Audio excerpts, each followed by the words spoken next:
मी तर असं ऐकलं होतं शाहरुखने इथे बसून गौरीला सांगितलं होतं, तेरे लिए इधर ही घर बनाऊंगा. आणि बनवलं की नाही जन्नत? जन्नत नाही, मन्नत. मन्नत का?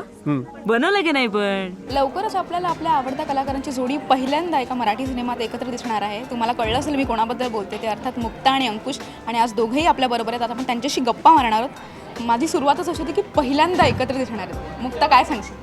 पहिल्यांदा एकत्र दिसतोय. नाही, अंकुश आणि मी पहिल्यांदाच एकत्र काम करतो, त्याची एक्साइटमेंट खूप जास्त आहे. कारण समोरचा कलाकार आपल्याला आवडत असतो, त्याचं काम बघितलेलं असतं, भारावून गेलेलं असतो बरेचदा, पण कधी काम करण्याची संधी नसते मिळालेली. आणि अंकुश आणि मी हे पेअरिंग पहिल्यांदा दिसतंय, त्यामुळे ते फ्रेश वाटतंय खूप. आणि नुसतंच फ्रेश वाटतं इथपर्यंत ते थांबत नाही, तर स्क्रीनवर बघायला छान वाटते, तितकंच ट्युनिंगही छान झालं. म्हणजे आम्ही काम करतानाही ती प्रोसेस खूप मजा आली आम्हाला. गिव्ह अँड टेकला मजा आली. को ॲक्टर म्हणून तो फॅन्टॅस्टिक आहेच. जसा तो माणूस चांगला आहे तसा तो क्रिएटिव्हली पूर्ण इन्व्हॉल्व असतो त्या प्रोजेक्टमध्ये. तो पूर्ण फोकस्ड राहून काम करतो आणि ते मला प्रचंड आवडलं आणि ते ट्रीट वाटली मला. अंकुश, तू काय सांगशील? काय सांगू, मला असं वाटतं की ना, शूटिंग करताना आपल्या समोरचा आर्टिस्ट असतो, त्याच्याकडनं जेव्हा आपल्याला काही ॲक्शन रिॲक्शन्स मिळतात तेव्हा आपल्याला आपल्यामध्ये अजून काहीतरी करण्याची, अजून काहीतरी करूया असे प्रयोग करण्याची इच्छा तयार होते. आणि अशा फिल्ममध्ये जेव्हा मुक्तासमोर असते, जेव्हा ती बॅटिंग करायला उभी राहते आणि ती जेव्हा चौकार आणि षटकार लावायला लागतं, तेव्हा आपण पण ते बघत राहतो. आणि तिच्यावर काम करताना ही गंमत असते की ती जेव्हा करते त्यावेळेला आपल्याला असं वाटतं की अरे क्या बात आहे. आता हिने जर समजा 4 आणि 6 काढले असतं तर आपण धावून 2 काढूया आणि परत तिला बॅटिंग करूया. अशा पद्धतीने काम करायला खूप मजा येते. आणि त्यात समीर आणि क्षितिजने लिहिलं, समीरने डिरेक्ट केलं, त्याच्यामुळे अजून मजा आहे. आमचे कॅमेरामन आहेत अर्जुन, त्यांनी खूप छान पद्धतीने दाखवली आहे. सो मला असं वाटतं की ह्या सगळ्यांचा हे आहे की ज्याच्यामुळे आम्ही एकत्र दोघं काम करत असताना ह्या सगळ्यांमुळे मला असं वाटतं की आमचं काम चांगलं झालं. ती जी लिखाणात गमवत होती म्हणून आमच्याकडनं ते डायलॉग्स त्या पद्धतीने बोलली गेली. तुला विचारायचं मला, तू नेहमी असं म्हणतेस की तुला एका पर्टिक्युलर, तू नेहमी सांगते की मला अशा हिरोबरोबर काम करायची इच्छा होती, काय आहे ते? मला अशा एका हिरोबरोबर काम करायचं होतं. आता हा उभा आहे शेजारी, तर मी जर अशी उभी राहिली आणि असं डोकं टेकलं, त्याच्या खांद्यावर छातीवर डोकं टेकून आरामात उभं राहता येईल इतका उंच हिरो मला हवा होता. तर मला ट्रीट अशी झाली की तो उंच आहे, देखणा आहे, उत्तम ॲक्टर आहे, उत्तम को ॲक्टर आहे, चांगला माणूस आहे. म्हणजे मी एक मागितलं आणि मला 100 मिळालं. सोने पे सुहागा आपण आता म्हणूया. असं झालं ते. डबल सीट म्हटलं आणि आम्ही जेव्हा ट्रेलर बघतो तेव्हा आम्हाला कळतं एक मिडल क्लास फॅमिली आहे. तुमच्या रोलबद्दल, तर तुझ्या रोलबद्दल काय सांगू शकतो? मंजिरी, अमितची बायको मंजिरी, पूर्ण प्रेमात आहे नवऱ्याच्या, त्याच्यावर पूर्ण विश्वास ठेवून चांगलं आयुष्य जगण्याकडे तिला जायचं आहे. काहीतरी स्वप्न बघायचे आहेत पण ती त्याच्याबरोबर, त्याला दुखावून काहीही करायचं नाही आहे. आणि त्याला बळ देते स्वतःची ताकद वाढवत. आणि आहे तो संसार छान चुकीत करण्याची तिची इच्छा आहे. ते म्हणते की प्रयत्न तर करू, पुढे होईल ते होईल. अशा पद्धतीची आयुष्याकडे पॉझिटिव्हली बघणारी ही अमितची मंजिरी, असंही म्हणेल. घरी आलो ना की जवळ ओढतो आणि कम्प्लीट नकाशाच दाखवतो तुला मुंबईचा. मी जम्पिंग जॅक आहे. हो. आणखीन काय काय? आणि अमित आम्हाला कसा बघायला मिळणार आहे? अमित, मला असं वाटतं की प्रत्येक घरात एक मुलगा असतो जो नेहमी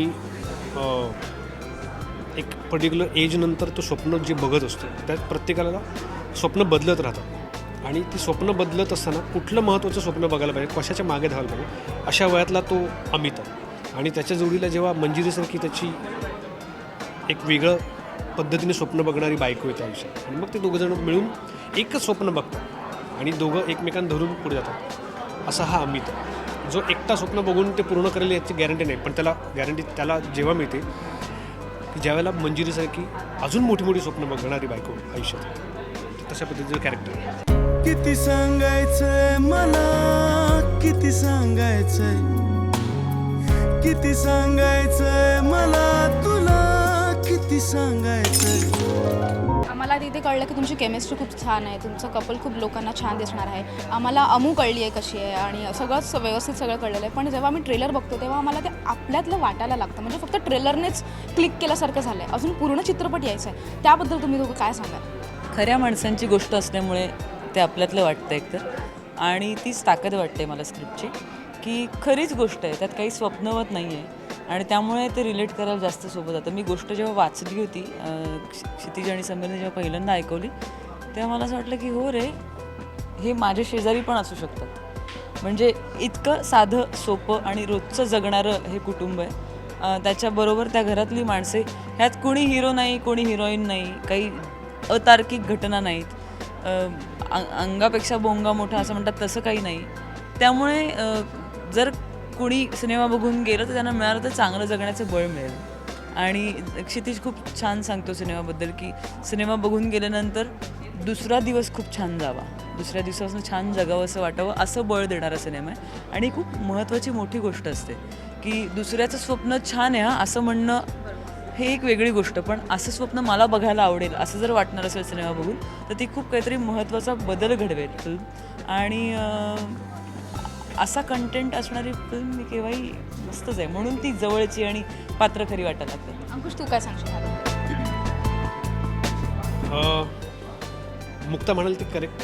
म्हणजे मला असं वाटतं की ना, खूप साधी सोपी गोष्ट आहे, पण ती खूप जवळची आणि स्वतःची, प्युअर म्हणतो ना आपण, शुद्ध अशी गोष्ट. त्यामुळे ती लोकांना ती भावेल असं मला वाटतं. आणि आम्ही काम करताना त्याच पद्धतीने काम केलं आहे आणि ती लोकांसमोर मांडताना पण त्याच पद्धतीने आम्ही मांडतो. या फिल्ममध्ये जी गाणी आहेत ती खूप वेगवेगळ्या पद्धतीची गाणी आहेत. ती प्रत्येक वेगवेगळ्या भावविश्वात तुम्हाला घेऊन जाते. वेगवेगळे एक्सपेरिमेंट जे आम्ही केलेले आहेत गाण्यामध्ये, त्यांनी पण ते केलेत, आम्ही ॲक्टिंगमध्ये केले असतील, ते सगळे तुम्हाला अख्ख्या फिल्ममध्ये दिसत राहते. सो ती तुम्हाला फिल्म खूप जवळची वाटते. कोरड्या जगात माझ्या भोवती चार भिंती, बोचरे नकार सारे आशा क्षणात विरती. माझा शेवटचा प्रश्न, खऱ्या आयुष्यात अमू आणि मंजिरी कसे आहेत? अशीच आहे का मुक्ता आणि अशाच आहे का अंकुश? नाही आहे, ती मुलगी खूपच जास्त प्युअर आणि जास्त साधी आणि जास्त भाबडी वाटते मला. कोणावर तरी पूर्णपणे डोळे झाकून विश्वास टाकून पुढे जाण्याची जी वृत्ती आहे तितकी मोकळी मी आहे की नाही मला माहीत नाही, पण ती मंजिरी फारच गोड आहे. म्हणजे मी प्रेमात आहे तिच्या. क्या बात आहे, ती स्वतः प्रेमात आहे. अंकुश, तू काय सांगशील? मी स्वभावाने नाही आहे, पण परिस्थितीने मी खूप आहे. म्हणजे मी हे जे मला दिसतंय चित्र, त्यात सगळ्यातून मी गेलेलो आहे. पण मी पहिल्यापासून मला ते काय म्हणतो, त्याला काहीतरी एकदा क्रिकेटर व्हायचं होतं, म्हणजे ते मोठा क्रिकेटर व्हायचं होतं, त्यातर एक मोठा ॲक्टर व्हायचं होतं आणि मोठ्या पडद्यावर दिसायचं. त्यामुळे बघताना मी स्वप्न बघणार आहे, म्हणून ह्या गोष्टीशी मी रिलेट होतो, मी गोष्ट बघणार आहे. तेच स्ट्रगल आहे, त्याच सगळ्या गोष्टी, मध्यमवर्गीय वगैरे सगळं मेंटॅलिटी अजून तशीच आहे, पण स्वप्न मोठी आहेत. अजूनही अंबानी आणि टाटा वगैरे व्हायचंच आहे मला. तर तसं म्हणायला हरकत नाही की थोडंसं जवळ आहे आणि थोडंसं लांब आहे. तुमची सामान्य लोकांचं स्वप्न लोकांना स्वतःचं वाटेल आणि लोक काहीतरी शिकतील, यासाठी तुम्हाला दोघांना खूप खूप शुभेच्छा. कॅमेरामन फैजानसह शुभांगी साळवे, राष्ट्रीय मराठी.